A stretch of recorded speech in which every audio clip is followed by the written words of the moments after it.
Hey guys, thanks for joining me. This is Angie at Chicken Scratch. This is what we're making today, and this is a smaller version of box template 29. Isn't it cute? Okay, let me give you the supplies.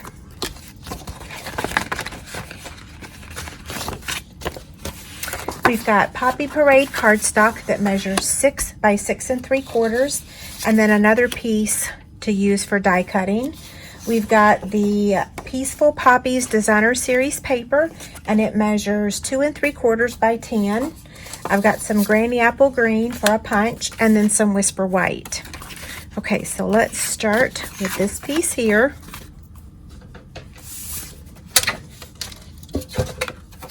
Okay, so we're going to score this at 2 inches on all 4 sides.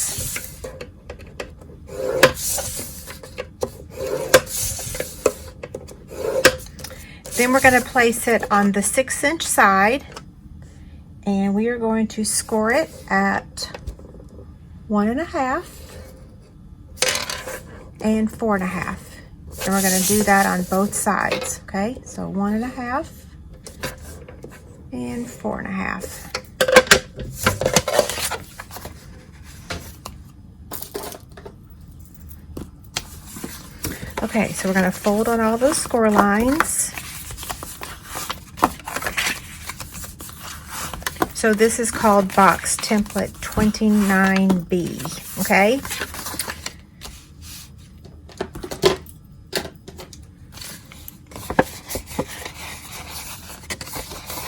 Now you want to place it on the landscape side, which is the 6 3/4 side, and you're going to cut up to the score line.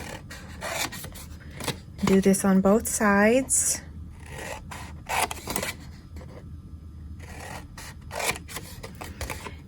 And then you're going to cut on that extra score line that you made, and then trim to the left and to the right. So you're going to do this on all 4 corners.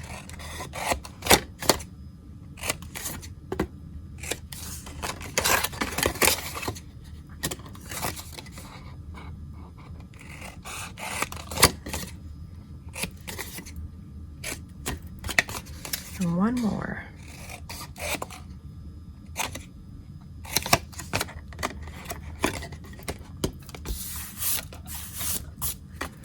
Okay, that's how it looks right now. So we're going to take our tear and tape and put it on these 4 tabs.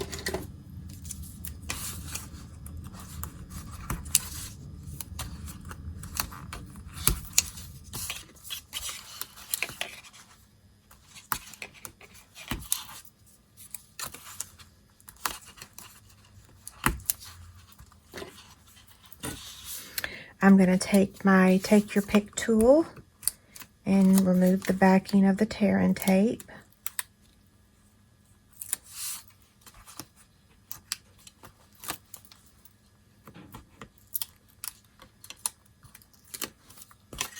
Okay, so just bring this up.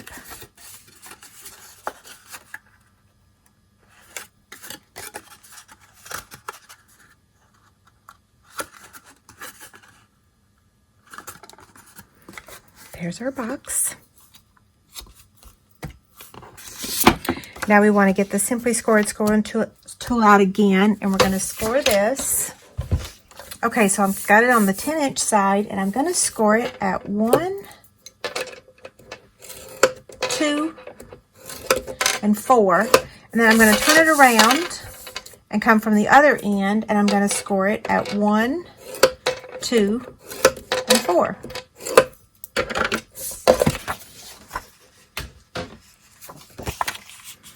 I'm going to fold on the score lines and use my bone folder to burnish those.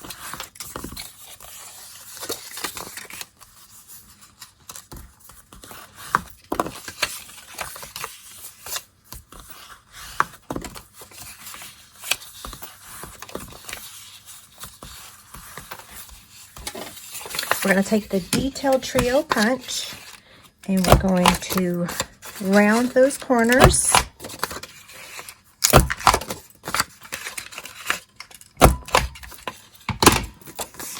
Okay, this is going to go in just like that. And there's our box. Now look, on this one, I had the lines going horizontal. On this one, I have it vertical. So we'll have to decide which one we like best.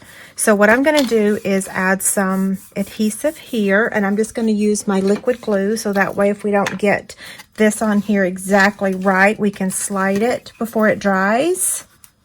And you know what? It's actually easier to add the, oops, wrong side. Ooh, that's okay. Add the adhesive on the bottom of the box. It's easier to see.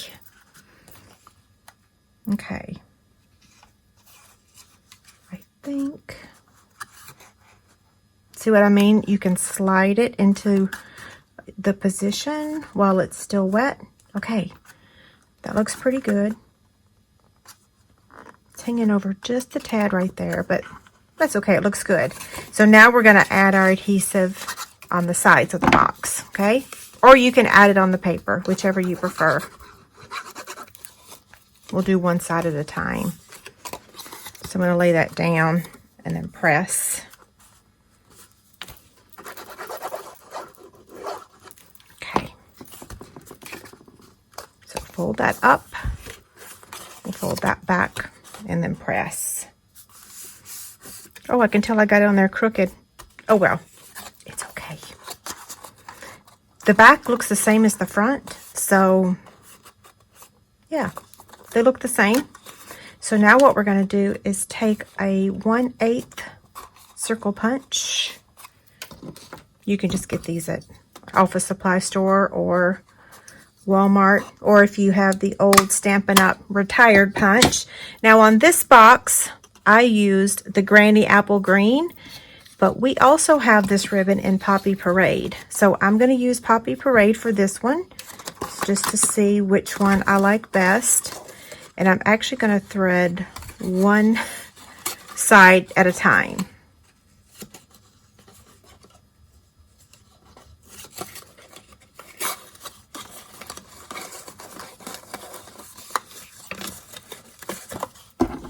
Okay, so I'm going to trim the ends. And then we're going to take 2 strands of the flax ribbon.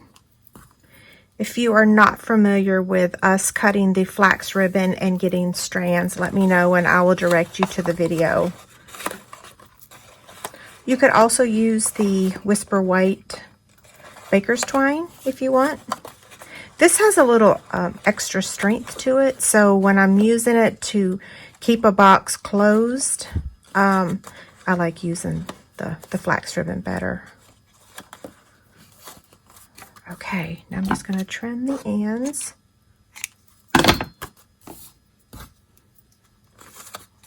Cute, right? I think I'm going to like the vertical better. So now let's take the leaf punch and we're going to cut out 1 Granny Apple Green. And then we're going to stamp our image. This is using the Witticisms. I love this stamp set. I can't believe I haven't used it yet. I actually have. I've used these 2 images, but just probably not on camera. But if you are not a fan of the strawberry, this little image here will fit also. But we're going to stick with what I have. So I'm using Memento ink. And I'm going to stamp it here.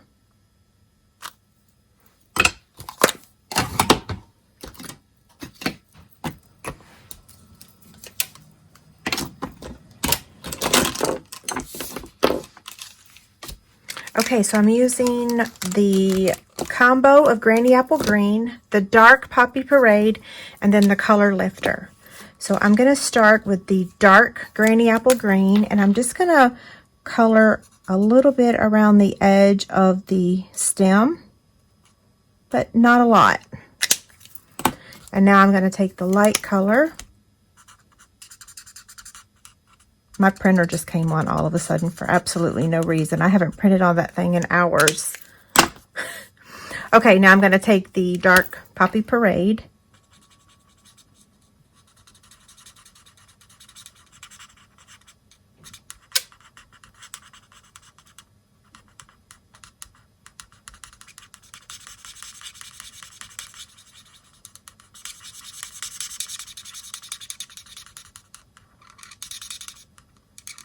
It must be over there calibrating or something.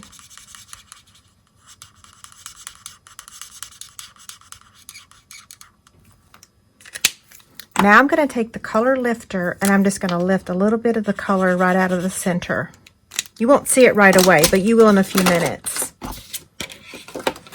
Okay, so now we're going to get the Big Shot.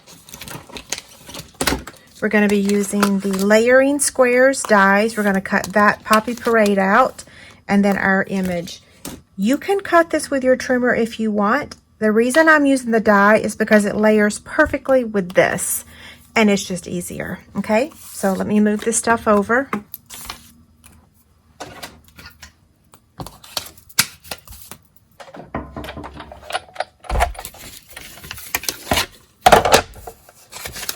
Okay, so I'm going to be using one cutting pad there.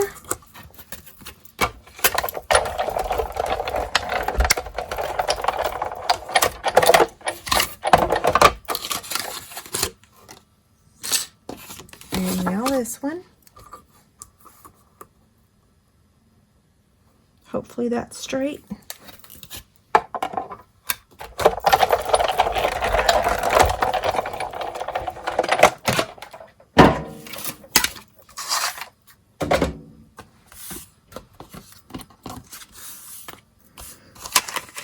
Okay, so here's our image, here's our square. And we want to take this one and flip it over and add a couple dimensionals to the back. We're going to add it to that Poppy Parade square. See, it just barely fits. So it just gives us just a little pop of color, but not a lot. Now I'm going to take my liquid glue, put it on the back here. Add this in the center.